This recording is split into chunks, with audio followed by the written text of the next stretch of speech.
5, 4, 3. Welcome, everyone, and pull up a seat at the table. It's lunchtime in Rome. Tonight's episode, 226, is entitled College Life. What's it like to know about emotional needs and be in college? Further, what's it like to understand emotional responding and be a guy in college? Even before all of that, what's it like to be on the cusp of real life in 2024? We'll be talking about that at the table with Ben Davidson and Joe Mitlo tonight. So pull up a seat and join us. First-time listeners can subscribe on your favorite podcast app or watch us live or later at youtube.com/lunchtime in Rome. Visit us at lunchtimeinrome.com, and while there, you can take our relational needs questionnaire. Make sure to follow us on all social media, and it would be great if you gave us a 5-star review. Joe, what specifically is this podcast about? Being alone is the worst. Good times aren't as good, and bad times are worse when you are alone. Romans 12:15 says, "Rejoice with those who rejoice, and mourn with those who mourn." That is how you keep people from being alone, and what this podcast is all about. We demonstrate that in the first 15 minutes of the podcast and talk about it for the rest. So while it may not be 12:15 in Rome, we're treating it like it's lunchtime in Rome. I did it. Sorry for blowing out your speakers, everybody. Someone in their car right now just swerved off the side of the road. Yeah, I mean, I feel like I sound like A lot of bass. A lot of bass. You're a little crackly. Hot. Yeah. I'll turn myself down a little bit. Eric's back on the mic this week. Yay! Eric hasn't been on the mic for a while. Good to be with you, boys. And who else do we have? We've got Ben Davidson and Yes, sir. Hello, everybody. Joe Mitlo. Woohoo! Yes, sir. And first, we want to thank Marilyn and Ashley for being at the head of the table. And we love sitting with them every week. And we want to thank Breaking 90. He gave us a gift, which I think we're going to save to talk about more next week. But he's also now sitting at the table because he donated to the show. So thank you. We're going to talk more about that in the future. Please visit us at lunchtimeinrome.com and take the relational needs questionnaire there. So I'm back. Kind of. I'm not mentally back, I don't think. Not fully. What does that mean? Well, so Amy's mom passed away on December 4th, and it's just been... It was really December 4th. Yeah. Jeez. Wow. It's been a long year this month. Yeah, I'm pretty sure. Yeah. And I mean, it seems to have gone by like so quickly. And I'm not going to talk about it in any great detail, but if, a lot of people have lost loved ones, and, there's just a lot of doing. And that's what we've been doing. We've been doing a lot of the doing, and then we had Christmas doing. Yeah. And I can't say that I'm glad that it's over, but like we got through it. And now it's just kind of weird. Like there's this like aftermath of one, of her mom passing and all that, but then two, Christmas after her mom passing, and it's just a lot. You guys haven't even begun to process. Yeah, you've just been doing. We've been doing, and then you're going to hit a point where everything kind of collapses on you like a waterfall. It's just going to hit you guys. Yeah. So we're running dry. We've had incredible support. People have just surrounded us, and I mean, we could have called anybody at any moment, and if we had a need, it would have been met. Like, we just know that, and people did so much for us, through making us meals and taking care of Maggie and all that. So just huge thanks to everybody. I had one of the, not to make this about me, I had one of those moments right after, where I reached out to you and I was like, what can I do for you? And then I thought, no, here's what I'm going to do for you. Because it's like one of those things when you're grieving, or when you're in a kind of a crisis situation like that. There's a lot of people that want to, like, their intentions are good. They want to, and we've talked about this on the podcast, I think. But the intentions are there. You don't want to make one more decision. Like, I don't want to have to put on you, what can I do for you? Right. Oh, you're not going to tell me what you can do for me? Or what I could do for you? Well, screw you, buddy. You know what I mean? It's just like one more way. Yeah. Well, I got sick again. Yeah. And then the bronchitis came back, and I just messaged my doctor. I was like, I really don't want to come in. I don't want to do one more thing. Can you please just prescribe me what you need to? And he did. And I was like, oh gosh, thank you. Yeah. It was a lot of that. Yeah. On a lighter note, we were trying to keep Maggie's Christmas as normal. She's doing well through the whole process, and she had a great Christmas, and she loved everything that she got. And That's been really good. And I had daddy-daughter day with her yesterday, Aw. and we had so much fun. I surprised her and I took her to Sky Zone, which she loves Sky Zone. Yeah.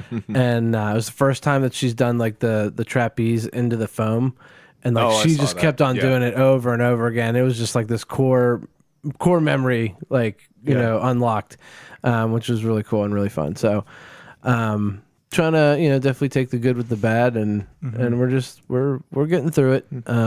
But yeah, it's only the beginning, and things have been tough for sure. Right. Definitely.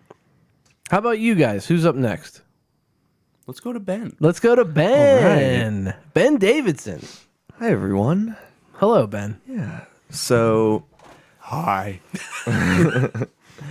for me, this December has been really interesting just because this is my last year of my undergraduate, preparing to move on to the future that is graduate school. That's crazy to me. Hopefully, yeah. It is crazy, yeah. I mean, I'm fortunate enough to have those 24 credits from high school, so I'll be able to save some money since, 24 credits at high school is who knows how many credits, maybe like 2 credits at the University of Pittsburgh. But $15,000. yeah. But I'm very thankful for that. But on the other hand, it's like, man, I wish I just had one more year of undergrad to figure out myself and just have that sort of comfort of okay, because change can be scary. So that's kind of Whoa. Let's save this for the actual pod part. Oh yeah, we'll talk about that more. But yeah. Oh, sorry. Yeah, That's okay. That's okay. This is a preview of what's to come. Yeah. Teaser. Yeah. So, going into graduate school, for us people that never have done the undergrad and grad, I have an associate's degree. What does that mean?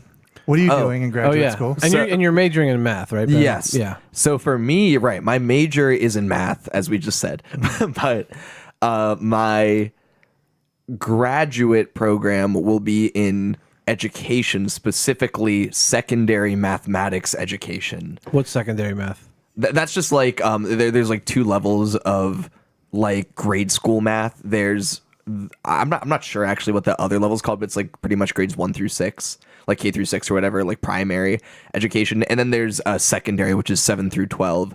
So basically I'm teaching the older, like I'm teaching like algebra 1 and up pretty much. Okay. So Junior high schoolish. exactly. Gotcha. So that's what I'm preparing to do. So what I can do is with that mathematics, the bachelor's in math degree, I can move forward and get that master's in mathematics education, and it just looks kind of nice to have that instead of, I can go in and be like, hey, I have a master's degree and also a minor in computer science. I spent There you go. $200,000 to be here. Oh my I am in gosh. so much debt. Please hire me. Oh my gosh. Oh, it's insane. We're all laughing. I'm in so much debt. Yeah. So Crushing debt. sorry to spoil the meat of the podcast, but not that is spoiling my anything, life. Ben. No, we'll definitely talk more about that. Joe, how are you doing, buddy? I'm doing okay. All right. I have had a wild month, Okay. but, school wrapped up and it was down to the wire. Like, I got in a little bit of trouble with the ROTC because of my grades last semester. And so I was hitting that line this semester as well. Because Okay. apparently college is difficult for some Oh, yeah. people. Hey, I feel you on that one, buddy. How about computer science? It's pretty. Yeah. Pretty hard. Ben is doing a computer science minor with his stuff, and he came up to me one day in the apartment and he goes, Joe, why do you do this? Why do you do computer science? And you're like, I don't. I said, I obviously don't well. This isn't. And I'm a math major, and that's hard. That's hard. But getting out of the loop for a little bit, so school and ROTC is over for the month, and I get a little bit of time to relax. So that's been nice to How long are you off? I had 2 more weeks. Oh, Nice. wow. Nice. Yeah. So Do we you- get a little coasting room just to be like, hey, do you actually want to sleep for a little bit? Right. And so Do you feel like you're getting some perspective? Like you're describing, you're kind of sliding in sideways to the end of this year, the end of this semester, if you feel like so far you've been able to get a little bit of perspective, or Yeah. So like, yeah, this semester was really changing for me. That I'm like, oh, I get it. Like now I'm starting to get like the Yeah. whole college thing. Yeah. And Oh, I'm yeah. like, could have gotten this a couple years ago, but Yeah. whatever. I'll take it when I can. Take And how much it. longer do you have? 3 more semesters. Okay. I'm not that fancy. Right. And you're going during the summer, right, Ben? The summer is the beginning of my graduate program. But you're doing summer. Are you doing summer, Joe? Yeah. Okay. You're both doing. Okay. Gotcha. Man, just plowing through it. That is Yep. smart, though. I'm telling you, just get it done. I'm just doing it. Yeah. Yeah. We just out here. We just out here, man. Brian, how about you? I have nothing quite as interesting as college going on for me, except for work. But I don't want to really get into that. I found myself yesterday. I think the day after Christmas is becoming one of my favorite days and one of my most sacred days of not doing anything. Yeah. I take that day off. Yeah, Yeah. there's so much doing, and honestly, this is the first year in quite a while, in quite a few years, that I didn't purposely take off the entire week between Christmas and New Year's. I've taken off the entire week between Christmas and New Year's the past 6. It's the best 6 years time or to so. work. Best time to work. Yeah, because nobody else is working. See, my job is a little bit different than a lot of people's. Yeah, because right now at work, like I got a couple emails today. It's so nice to. I had to catch up on email, Sure. but then like nobody was like pinging me. Ping. Yeah, and, it was Yeah. great. Yeah. It was great. Microsoft Teams. Microsoft Teams. It really, there's definitely something to be said for, I mean, I guess any environment you work in, if you're in the office, people are going to be stopping by your cubicle, but you work from home and it is that you have Teams, you have, Messenger, you have this, you have that, and Yeah. everything's, vying for your attention. And it really is, it becomes a discipline of getting rid of all of that noise, like only doing it when it's essential, and that can be really difficult. It'd be so distracting, Yeah, Yeah, absolutely. So for me, like this week, I'm just kind of playing defense. I was at a point where last week we did a ton on this project that I'm working on and put the team that I'm working with in a really good position this week to do what they need to do without really me needing to be involved. So I'm kind of playing defense this week, and if they need to ask me something, they have. But it's been pretty chill. But the week. A couple days before Christmas and Friday, Saturday, I had a great weekend. It is a lot of doing over Christmas. Christmas Day we host, so we wake up and open presents with Abby and Ethan, and then my parents come over at 10:00 and the kids open their presents from my parents, and then my parents come back over at like 3, and also at that time my aunt and uncle come over, and my sister and brother-in-law normally come over too, except this year. So it's an all day thing for us. Last year I went to the Jingle Bar. Didn't do that this year. I was waiting for you. No, not this year, man. Not this year. That was pretty rough last year. It was fun, but yesterday last year was rough. But so my sister starts texting at like 10:00, and she's like, I'm taking Jason, who's my brother-in-law, to the urgent care Christmas morning, which sucked, but he ended up coming down with something. So they weren't able to be there. So we had to do the whole, kind of COVID era get together where my aunt and uncle still came over, my parents still came over, everybody came to my house. We still had dinner. But we Skyped in my sister and brother-in-law, and it was weird because I couldn't find a device that would do video. Like I wanted to hook up the video camera in my room. Yeah. But my laptop, the video card's not working, so I can't do video on that. My other laptop, the screen broke, so I couldn't use that one. Lex's laptop was like her school laptop is total garbage. Like it just didn't have the computer power to run the video. Yeah. So what I ended up doing is I ended up casting my phone to my TV so that everybody in my living room could see my TV and my sister on it and my brother-in-law. Yeah. But then I took my phone and did like a almost like a movie, like a handheld movie. Oh, where, yeah. Like, so they're watching, my sister and brother-in-law are watching on their TV. I'm Yeah. going around. So like if you bought my sister and brother-in-law presents, Yeah. I would like zoom in on you Yeah. while they opened, so Yeah. it turned out to be fun, but it was kind of frustrating because like Sure. technology just didn't work. Right. It sucked that my brother-in-law and sister couldn't be there, Yeah. in person. But we made it work. It was kind of fun. Yeah. So anyways, yesterday just kind of became a vegetable on the couch. And Lex and I fell down this rabbit hole of finding these like nostalgic 70s, 80s, 90s videos. Like, here are the top 10 songs that you don't remember from the 90s. And here are the gadgets that, were huge in the 80s that are obsolete now. Oh man, that's so fun. Here are the stores in the mall that no longer exist, stuff like that. So that was fun. I mean, That is fun. we blew a good 3 hours on that. That is a Man, rabbit Shay, hole. you remember Gold Circle? Well, they had Ames. I don't know if you remember Ames. I remember Ames. Yeah. Yeah. But I mean, you guys are somewhat young. You and Ben. There's been a lot of things up in the shopping center. So Yeah. but you're at a different stage in life than Eric and I. This is true. Which is college. And so we wanted to have you guys on to talk about your experience in college, being dudes, in college. I watched a movie, Lex and I watched a movie today where, this one girl's on a date and, long story short, her brother like gets all these girls and the date that she's with is like, how does your brother get all these girls?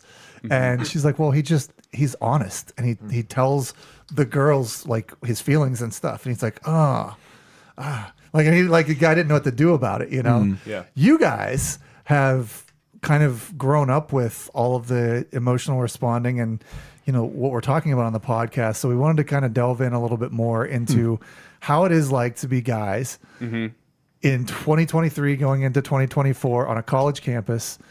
And being able to, kind of understand this whole thing, because it really, we've talked about it before, it really is like a second language or a Yeah. third language, learning these kind of things. Yeah.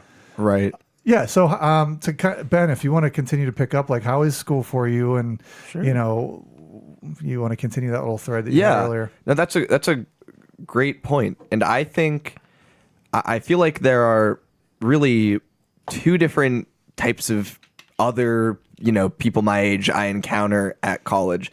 And there are those who don't get it with like emotional needs, those who really are not good at meeting people's emotional, like who don't, Would you say that's the vast majority? probably. Yeah. Yes. Yeah.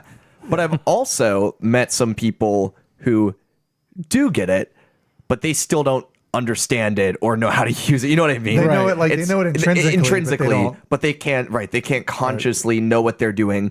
And I think so they're good at helping other people meet their emotional needs, but when they need it, I feel like they don't know what they need. And because it's intrinsic to helping other people. But when it happens to them, they're like, why am I not getting my needs met the same way? And I feel like that's something I see, and that, it's really is a blessing to be able to not only have this, but be able to use and understand it. And I don't think I would have been one of those people who would have been able to do it intrinsically. Like, And that is so on the nose, because like I feel like it's a cheat code when you learn what your emotional needs are. And if you want to know what they are, you can go to lunchtimeinroom.com and take the relational needs questionnaire. But it's a great point, Ben, because like when I found out that I have a high need of support, it made so much sense to me. And then like since I know that about me, I'm not like, and you learn like that's just who you are. Like I'm not embarrassed that I need help, and I know that I need help. So I know when to ask, and in what situation I need, I will ask for help when I need it. Which is a relief, because Right. it's a relief to know what your needs are and to know what to ask for. And like you said, Ben, there's a lot of people that can help other people, but they can't help themselves. Yeah. And it's pretty tough. Yeah.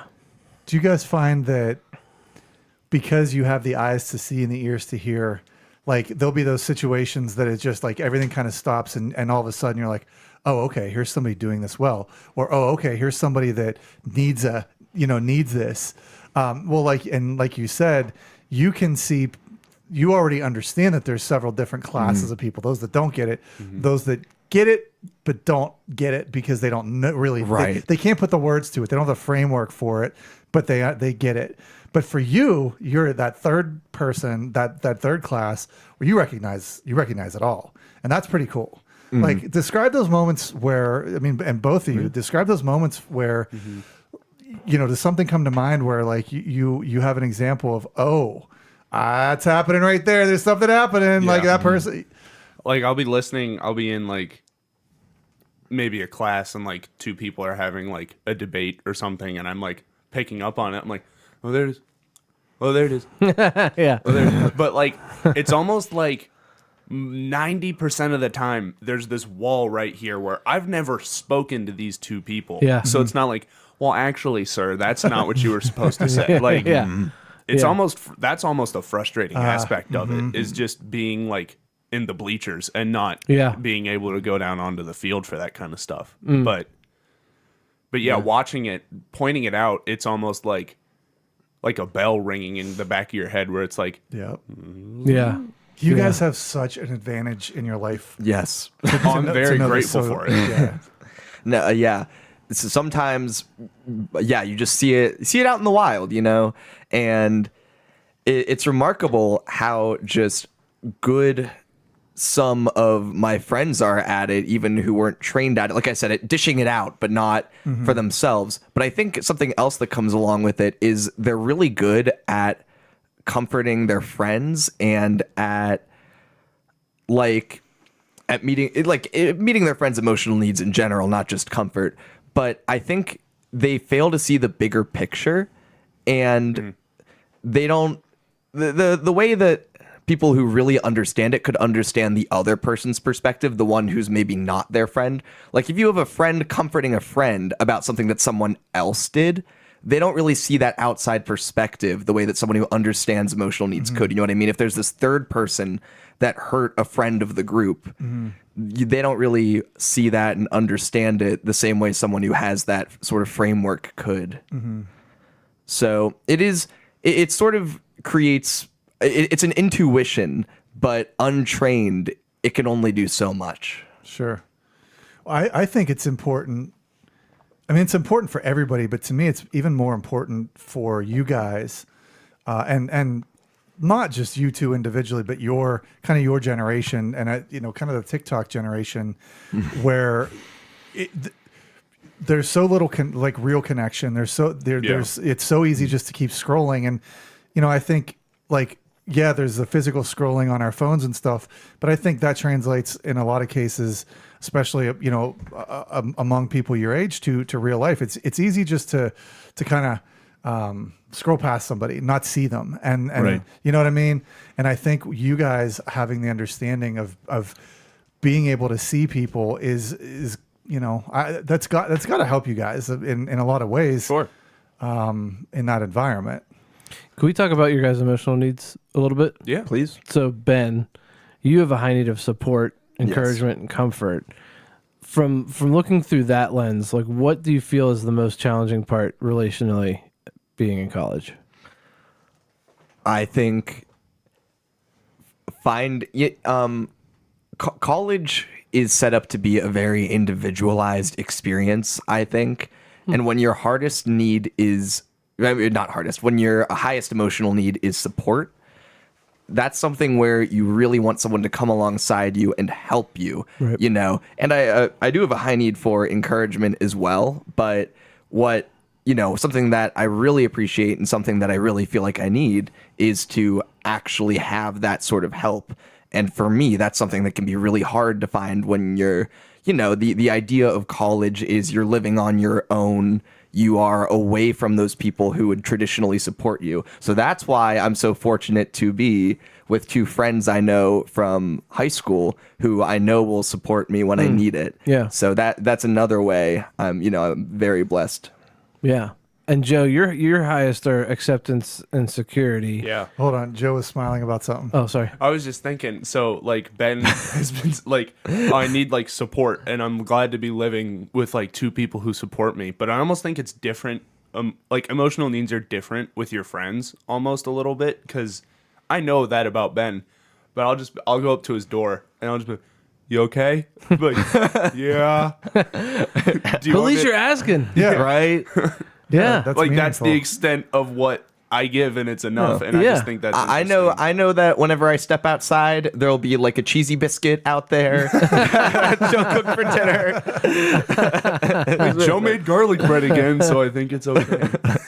Cheesy biscuit. That's great. Oh man, that's so good. Well, so anyways, Eric right. asked about Yeah. So security and acceptance, Joe, your highest. So how does that challenge you relationally in college? So, like Ben said, with security, Support.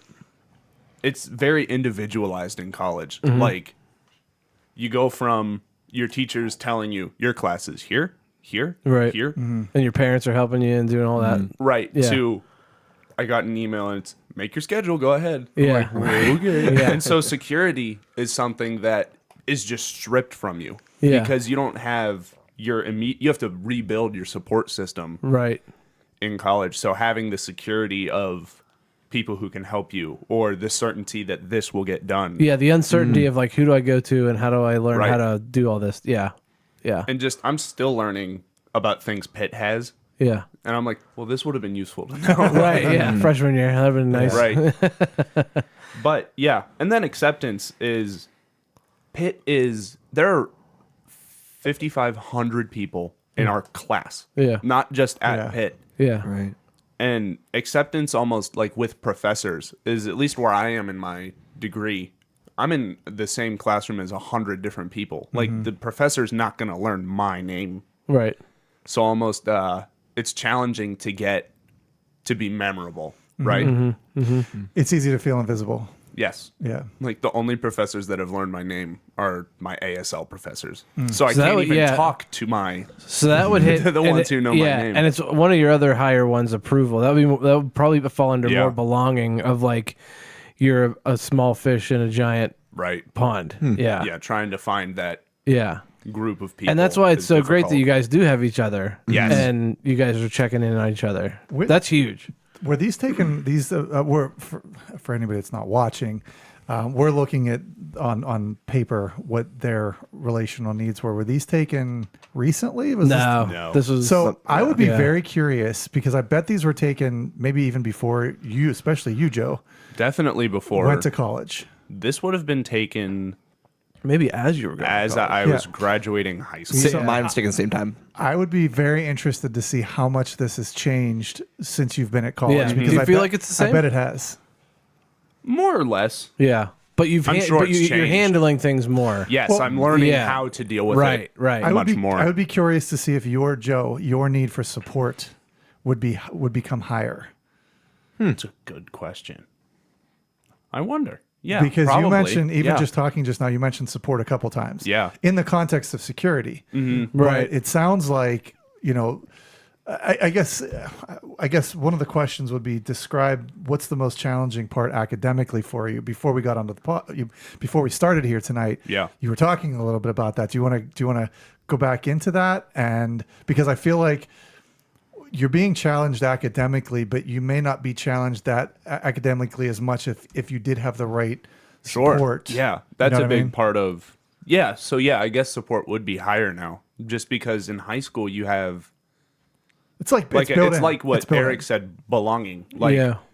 all of your teachers know your names. You're have a finite number of people who can teach you in high school, so you're gonna Yeah. learn all the teachers' names. Where in college, it's so spread out that it's I'm going to say the need is the same, You think? but this particular need of support is higher. like a niche form. Yeah. Of Do you see what I'm support. saying? Oh, I very much So, do like, because there's- right. I feel like I'm the same way in some cases. Like Right. like at work, like there are certain things like give me the support Yeah. I need on this. Right. And whereas you don't need support other I don't need times. support most and of like the I other have a times high in need life. of support, but not in some things. Yeah. Like I can go to the bathroom. I think so. Right. I think that's what I mean. I think situationally, like I think you might be right. Like the numbers might be relatively similar, but I do think that support, just like a lot of these Yeah. other needs, can be situational. Yeah. You know, and I think maybe just hearing Joe describe the experience that he's going through, support might be in this particular situation. If you had to grade it, it would probably be a little bit higher in Sure. helping you academically. Yeah. Yeah. I guess, so when I'm coding an autocomplete dictionary, I would need support there. But when I'm scooping cottage cheese for Frank down in Seneca Manor, I don't Yeah, need you're good to go. I don't need you to hold my hand and scoop it at the same time. So you guys mentioned your living arrangement a little bit. What's that dynamic like? And like, what's is it typical of other guys that you go to school with? Probably not. No, yes, it's typical for guys to live Like you live in an together. apartment. Oh, Right. Oh, well, yeah. But our dynamic, I mean, Yeah. might not be so typical. Our biggest argument leaving the apartment was whether to take the dried spaghetti off of the wall in our apartment. I mean, that's a tough one. For guys. decorations. I don't think that's very typical, but three guys supporting each other in their own apartment, that I would think is a little Sure. more. And the third roommate is somebody that you've known since high school yes, and everything. our friend Luke from high school, Yeah. Yeah. from life. Yeah, I mean, yeah. But That's extremely helpful though, to have that, excuse me, that base, that grounding. I mean, not to get into Bella's business, but she's had a pretty rough go of her own Yeah. at college with, living situation. So for you guys, it's got, and I'm sure you have things to work through like we all do together, Right. but it's got to be pretty grounding. Yes. And probably makes you feel somewhat secure. Like again, one of your higher needs is security. Probably makes you specifically feel somewhat secure knowing that you have that kind of a situation. right. Where everything else could be shifting sand, but you go back to your apartment. Right. I don't have to Yep. worry about my roommates yelling at me It's or being true. like rude or Right. whatever. So and if all else fails, you jump in your car and you're home in 20 Right, minutes. in if you 20 need to minutes. be. So how would you say it's what's the most different with your guys' living situation than you feel like from other people that you know? We don't ever really fight. Yeah. Like we never have arguments. Yeah. Like That's huge. I was going to say there's probably a level of trust that you guys have with each other that you Sure. may not have with. Well, man, my mind just kind of blew itself up because I'm thinking you've heard these stories before. I'm sure you guys haven't, Brian. I'm sure you have. You have two friends going to school, they're best friends, and they're gonna room together, and it's gonna be awesome. But then it Totally deteriorates. It totally deteriorates, and like sometimes friends, break up, and they're not friends anymore because of it. But I think a lot of that has to do with not knowing what each other's emotional needs are. Yeah. So like whenever you have a dirty sink of dishes that's not ever getting cleaned up. Disrespect. all the time. Well, yeah, there's disrespect, but that person might need the support of like you doing the dishes. Like, so it's like knowing that, and then like being able to divide up. All right, if you can't do that, I will help and support you in doing dishes. But like you gotta there's got to be some give and take there. And we've talked about that in relationships of mutual giving. Like you can't just be all take. Yeah. So you got to have that back and forth. And I feel like a lot of people don't get along because of that. And then it becomes this little petty thing, and then it builds and builds and builds. And then it's a mountain out of a molehill situation. And so I feel like you guys probably have a better grasp. And that's probably why you guys don't really fight, because Sure. you guys can really talk things out. And is that you guys feel it that way? Yeah. I think it's about your priorities too. Like we don't really we know it's not a big deal about something like the dishes or Right, we don't care to fight we enough. don't Yeah. don't care. We know that we're all going through stuff. Like we have that perspective Yeah. to be like, yeah, this is life. Like we're all living life. Yeah. We all have. Let's not like one of us has nothing to do except do the dishes. Like that's not how it works for any of us. And that's awesome, because like that's another thing that we talk about. Like you don't know what other people are going through. I mean, obviously you guys know what each other's going through, Right. but recognizing that like, hey, we're all going through stuff is, that's a big deal. So And it's almost what Brian said earlier about the movie that you and Lex were watching, where the guy was just honest and it worked out for him. That like, if just one day I'm like, "Hey, Luke, can you do the dishes?" We're like, "Okay." Like, he won't watch this. It's okay. Well, and that's a good question. Do you guys find yourself dealing with Luke differently than he does with the two of you? Because you guys are on this podcast. You guys have kind of been in this environment. should have Luke on next week. Yeah. Actually, I listened to that. I think teaser alert. I think it's going to be Ethan and Bella. But, Oh, nice. Okay. but so because Luke isn't quite as involved in this, or do you guys feel like you've passed the torch to young Luke? I don't think we have necessarily passed the torch, but I think just he's one of those people that get it. Okay. Like how Ben said, like he just intrinsically gets it. Like he's not. It's not like Ben and I are like the good guys, and Luke is just like the loafing idiot of the group. Like he gets it. Like he can look in on it. Like But he's very not smart. He's not actively. No, he's not Right. going up to us and he's like, "How's your emotional need of support going today?" No. But And he's also just not that guy. Like if you met Luke's a great dude, but if you met him, he's not. Hey, I heard that you were, like He's like, watch me throw this spaghetti on the wall. yeah, that's closer. No, he's a great dude though. He's like our best friend. We gotta have him on. But oh yeah, These absolutely. walls need some spaghetti on them. But yeah, I think he's been around us so much, and he watches and he learns, and he comes from like a family who's they're good people. He comes from a good background. He's able to really fit in with us, and I think that just helps everything. Like I feel like he really understands us because he knows us so well. Yeah.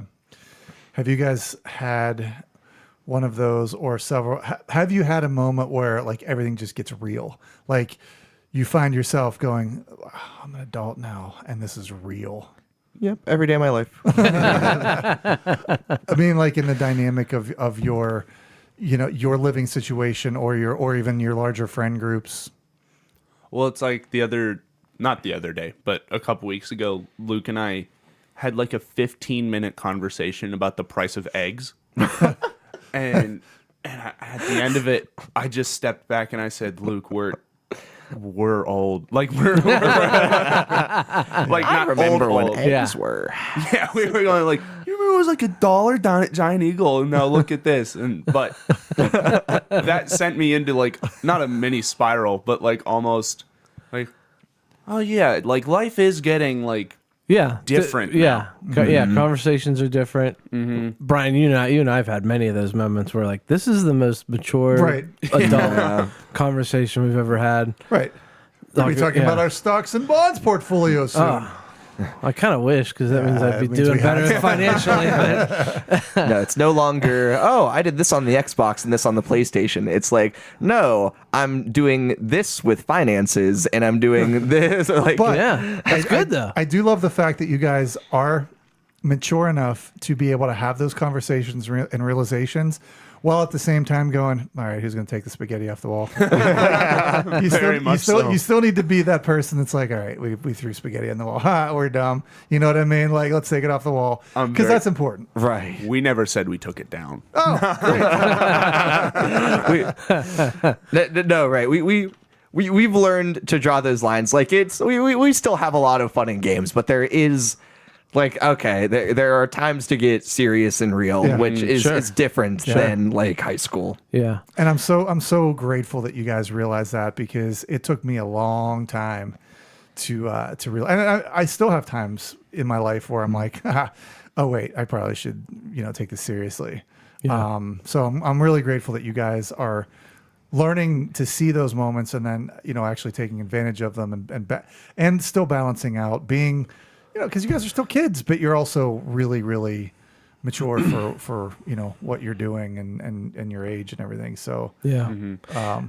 Do you guys notice, and we've already kind of touched on this, but do you guys notice your knowledge of emotional needs making you communicate differently? Or maybe you guys have an example of something? I'll try and think of an example. Hang I know, Joe, you had mentioned just your realization of like nobody really knows me, and Sure. and you're in need of approval and belonging, but like, Maybe not communicating better, but understanding situations more. Okay. Like with professors. like perceiving. yeah. Do you think What's going on? professors like naturally have like an emotional need that sticks out? Oh, respect. Respect. Like one, Oh, one yes. quadrillion %. Yeah. I got That's into a. it. It's like every professor needs it. I don't know what emotional need this would fall under, but like I got into an argument, like a pretty heated verbal argument with one of my professors Yeah. because they said I didn't email them when I very clearly did. Like they always need to be right. Yeah. Yeah. And look at the list.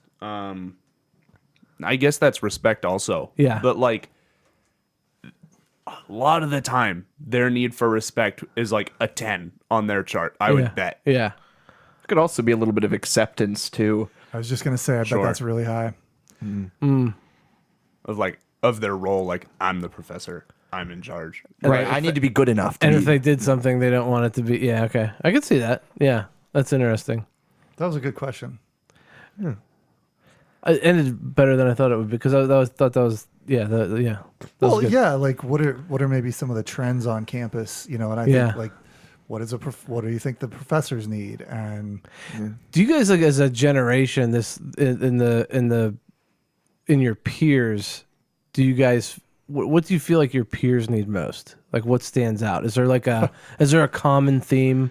I feel like I could answer attention, but maybe that's just me. There's definitely that. I was gonna think more of like support and encouragement in this generation. I feel like a lot more. I would say like attention definitely, but then like That's interesting. almost approval. that was I was gonna say approval or Approval and acceptance. belonging. Yeah. Yeah. Like Those two. this is who I am. This is what I'm doing. Man, This that makes is- so much sense though, I agree. because Yeah. because they're seeking attention from like. I hate to sound like this guy, but like seeking attention from social media, they're posting, they're taking selfies. Oh, doing definitely. doing that. Yeah. But they're not getting genuine Right. belonging. Right. They're not getting like that. Right. It's so artificial what they're looking for online. It's so artificial.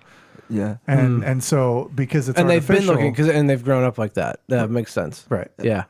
Yeah, as I'm sure our generation is not the first generation to do this, but I feel like it's especially easy to fall into this trap with, TikTok and all the online trends is ganging up against a common enemy or wanting to gang up against an enemy, like not really thinking, not seeing the whole picture. Kind of goes back to what I was talking about with that third person, and even people who seem to intuitively understand emotional needs have that sort of issue. And I think that's, once again, that's approval. That's wanting to be part of that group.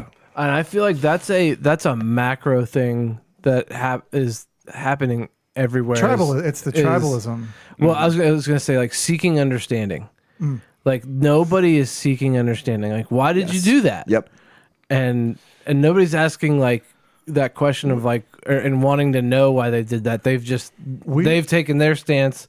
They've marked their line in the sand. I am here, right. and you are going to come Right. to me, Well, right. and here's my circle. Yeah. There's I can't remember the term, but there's a psychological manipulation device that, man, I wish I could remember the term.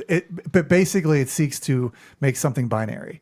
And I think Is it that the mass psychosis? well, it goes into that, but Yeah. like it instead of understanding the world that we really live in is complex, there's this manipulation tactic to make something binary so that you can divide. It's easier for the human brain to understand side A versus side B. It's why we love our sports. It's why tribalism is just exploding. You're either with me or you're against me. That's not reality.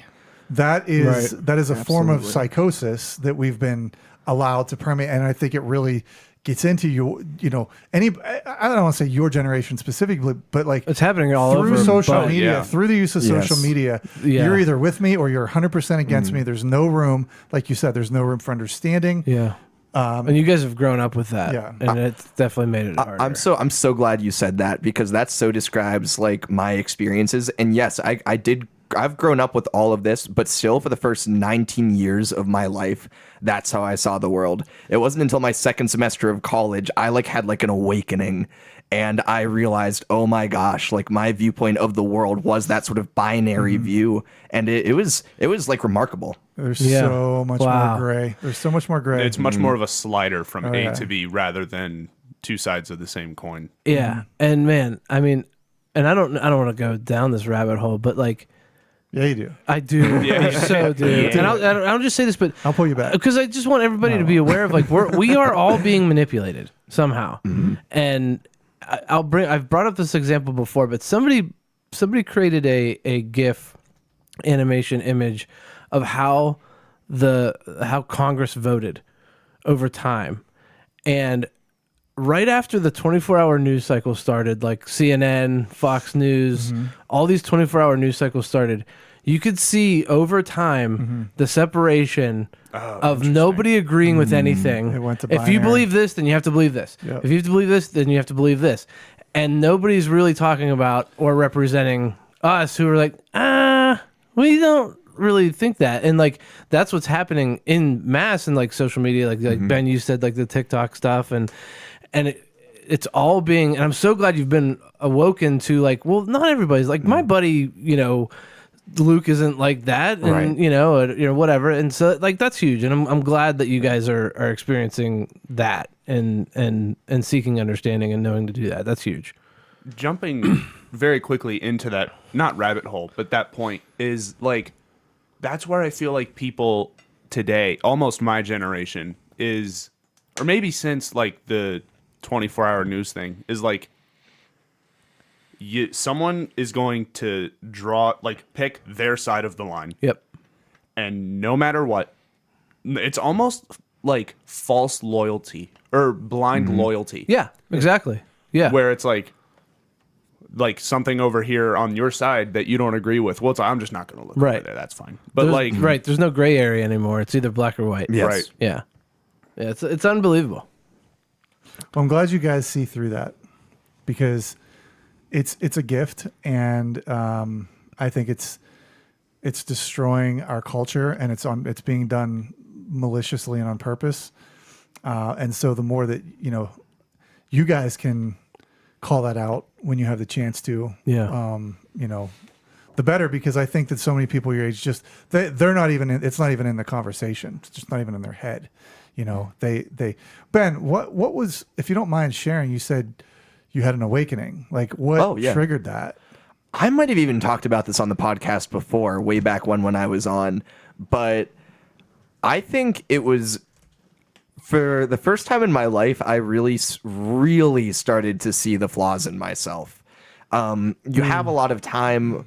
I like we talked about earlier, college is a very isolating experience. And so you have a lot of time for introspection. And I'd never really had that level of it up until that point in my life. And so I was like, well, there are good people and there are bad people. So does this make me a bad person since I've, I found myself to have done things that bad people would do. And so I had to realize, no, that's not how it is. There's not just good people and bad people. It's very spectrumatic, and in the end, everyone is very flawed. In fact, I sort of lumped everything into everyone is gray. There is no, living right now, there is no perfect person. Right. Right. So, Yeah. Amen. right. Sinner and saint, and like we like you said, tend to think I'm either a sinner or I'm a saint. No, you're a person that trends one way or the other, and you could be going back and forth at any point in time. So that's, I think, a very mature and good, awakening that you had to be able to understand that. Yeah. And you always want to strive for your best self, but you also want to give yourself the grace to know that when you do let yourself down or let other people down, it's not the end of the world. Like that's just your journey. Yeah. It allows you to give grace because you know that you're not the Right. best person in the world. Yeah. How's college been different than you guys have expected? Oh yeah.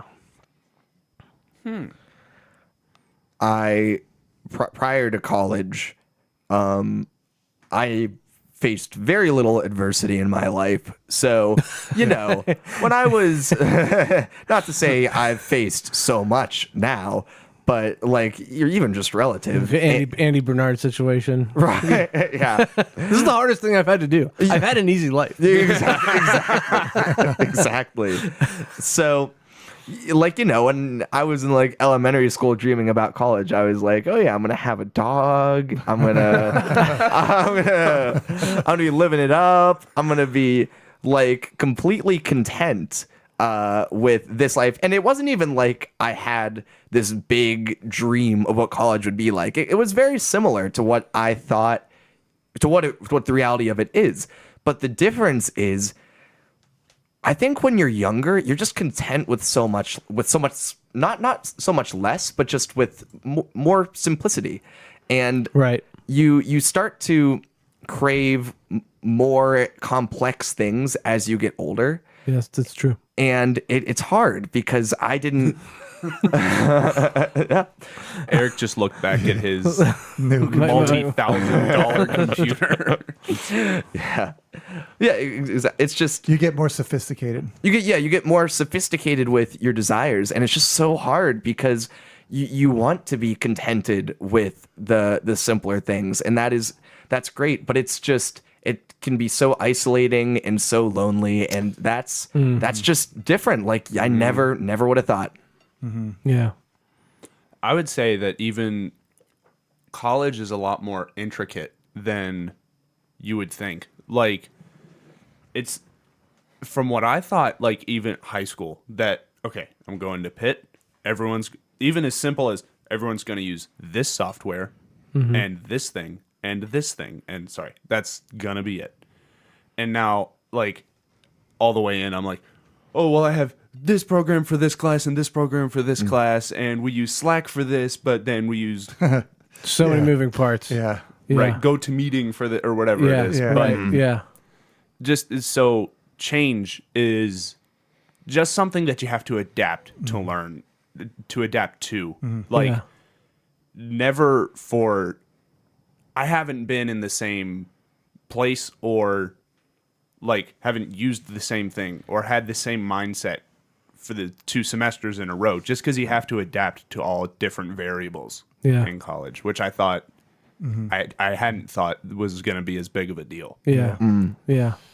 Yeah, and that's a good commentary on life in the larger sense. The more you get out there, the more complicated it becomes. The more that things are, the variables are constantly popping up. I had a moment with Ethan this past weekend where the world got very big for him and very quickly, and it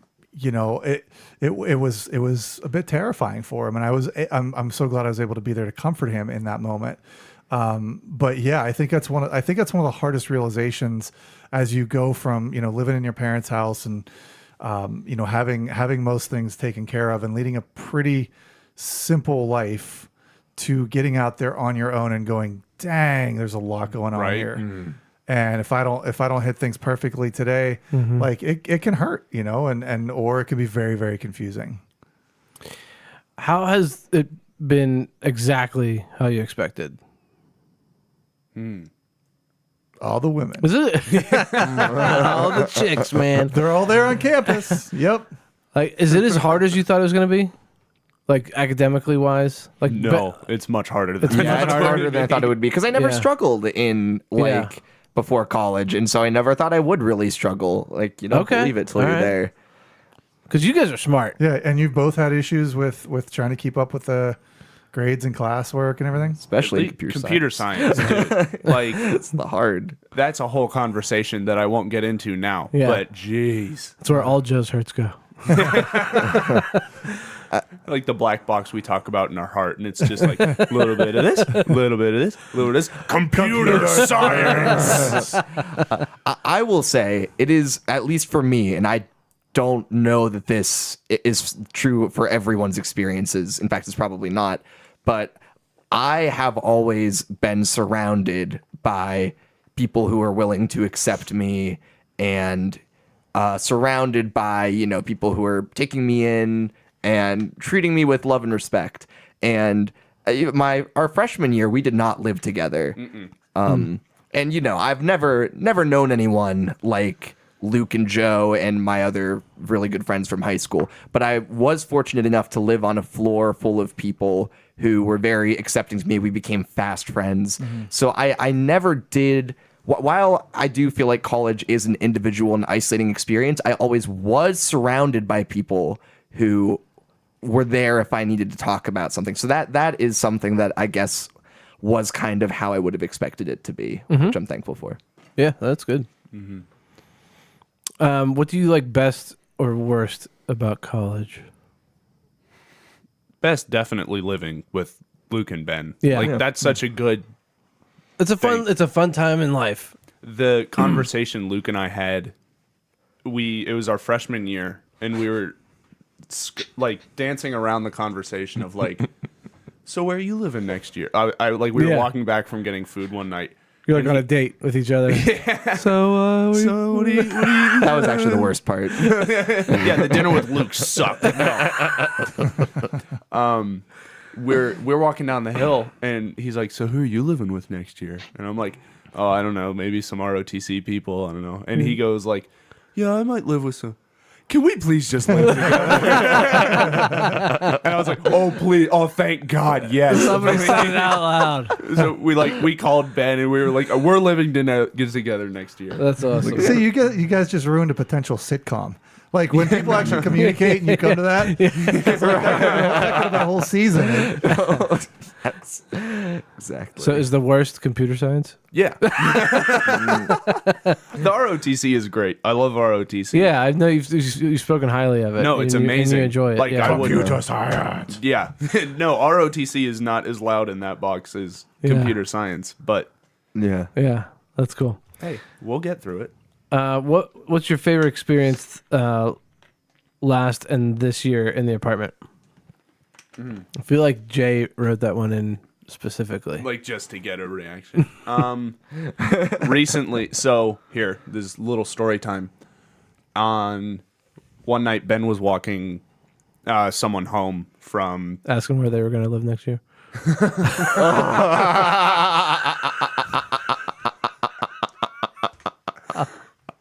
Oh my gosh. The best. Ben was walking somebody home, and as a joke, I went, "Oh, you know what I'm going to do? I just took the freezer door handle off of the freezer for just to mess with Ben, just for him to be like, oh, where's the freezer door handle, guys?" Yeah. And I'll be like, ha ha ha, like a dumb joke. Yeah. But then Ben gets back, and he doesn't say anything.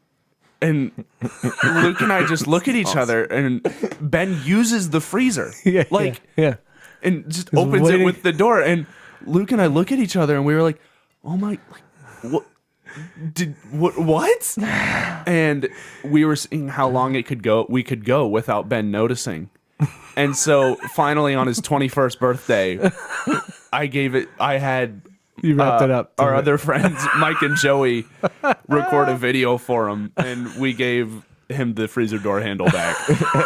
They were in the video. They were like, they had me go open up like a video game case, and they'd replaced the video game with 3 screws. And they're like, It was the screws to the freezer Yeah. door. And then they go look behind the couch, and then I go behind the couch, and there's the handle, and they have the handle and the screws, and that was my birthday present. And Ben was like, I felt like something was missing, but I just couldn't put my finger on it. Oh my gosh, that's so That's a great funny. story. That is a great story. Really funny. Did that make you hurt? And if so, great. Oh my gosh. No, see, that's the thing is Joe and Luke know that I appreciate a good joke more than anything else. Like, I can't wait for him to find out what else I took from the apartment. You haven't been sleeping on a bed for weeks. Oh, that's another good one. That not to go 2 stories in a row. Yeah, do it. For Thanksgiving break, Luke and I got back a day earlier than Ben, and Ben left his door open like to his bedroom. So we switched the living room and his bedroom. Like we moved his whole bed and stuff like out into the living room and moved all the couches into his bedroom. See, that's why it's so fun. That's the best. It's really I love enjoyable. stuff like that. But where do your hurts go in general, and have they changed since you've been in college, either in where they go or how strong they are? That's quite a question. That is quite the question. Where do your hurts go, part one? Fear, anger, guilt, self-condemnation. Right. Where do they go? I've gotten a lot better at handling them. Like, That's awesome. I used to be, put them in the black box, put them in the, like, don't touch them. Like, but more recently, I've been able to, like, sit down, pray about it, work through it, and get to the resolution much healthier than what I had previously done. Yeah. Mine has changed. I used to be guilt. Now I'm self-condemnation. So, You go straight to hating yourself. oh yeah, exactly. I skip the middleman. You know, Like, I'm not even worthy of being guilty. exactly. So yeah, I think Interesting. I think it all, like, that was something that did change for me around that time where I had like that awakening we were talking about earlier, where I was like, oh, and while I can now, you know, like mentally I can be like, okay, yeah, right, there's no perfect person, blah blah blah. Still, I don't think my hurts ever really stopped going there. Yeah. Like, I'm like, wow, I'm a terrible person, and so Yeah. that is something that changed for me. I'm not sure exactly why, but Well, I think that's interesting with your Joe, you didn't get specific about where you feel like your hurts go. You just Oh, said no. you're but I'm not asking you to. If you want to, great. I'm just my comment was going to be, I think that your generation, and I think maybe again, it might be just a larger cultural thing now, is fear. I think fear is such a tangible, palpable part of people's lives these days. And so it just stuck out to me. Like, I think fear is the overriding probably place where people go to. But to hear you guys, you, Ben, say self-condemnation or guilt, and Joe, you didn't. Well, I didn't. Definitely guilt. Yeah. But, like, that's been it for like, I don't mess up and go like, oh, I hate myself. I just feel so bad for doing something Right. wrong or something. Yeah. Do you get scared? Like, See, that's where I feel like fear is almost the umbrella emotion where, like, you can get guilt from You feel fear. guilty and you're afraid of what's going to happen. Right, or Yeah. you hate yourself and Yeah. you're scared of what's going to happen next. Like, I feel like Right. fear is either the step before or the step after a lot Yeah, of these that's hurts. true. Yeah. So, yes, but no, that's not my first You're thing. like, where do hurts go? Yes. Yeah. Yeah. Well, this was a lot of fun, guys, and really appreciate it. Ben, would you take us out? of course. That's it for episode 226. Please make sure to give us a like or follow on social media and visit us at lunchtimeinrome.com. While there, take our relational needs questionnaire. Thanks for joining us at the table for Lunchtime in Rome. See you next week. Bye. bye.